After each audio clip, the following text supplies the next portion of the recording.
Kita sering banget dengar kalimat, wah dia produktif banget. Bangun pagi, ikut webinar, kerja sambil kuliah, bisnis juga jalan.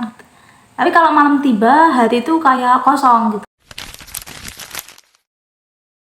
Hari ini aku mau ngebahas satu pertanyaan penting.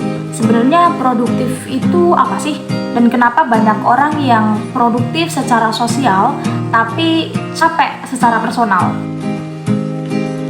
Kita tumbuh dengan pemahaman bahwa produktif itu sama dengan sibuk. Padahal menurut definisi klasik dari ekonomi, produktivitas itu soal output persatuan waktu atau tenaga kerja. Tapi di dunia sosial media sekarang, definisinya itu makin melebar.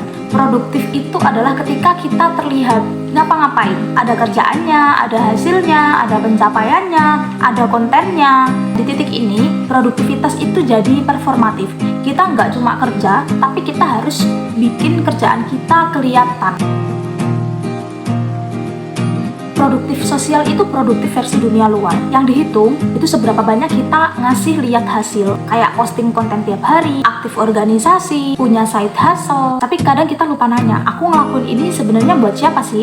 Sementara itu, produktif personal itu bisa lebih hening, lebih sunyi. Bisa jadi justru pas kita istirahat, baca buku yang kita suka. Sayangnya produktif personal itu sering dianggap males karena nggak kelihatan, nggak bisa dipamerin juga. Di tengah budaya hustle, kita mulai kehilangan koneksi diri sendiri. Kita produktif di timeline orang lain, tapi kita burn out di kehidupan kita sendiri. Bahagia itu nggak datang dari sekedar pencapaian, tapi kebermaknaan. Dan kebermaknaan itu nggak bisa diukur pakai checklist.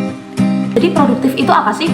Ya jawabannya bisa beda-beda. Tapi yang pasti kalau produktif bikin kita kehilangan arah, kehilangan diri, atau bahkan kehilangan rasa untuk hidup, mungkin kita perlu redefinisi. Jadi produktif itu bukan soal seberapa cepat kita lari, tapi seberapa sadar kita ini arahnya mau kemana.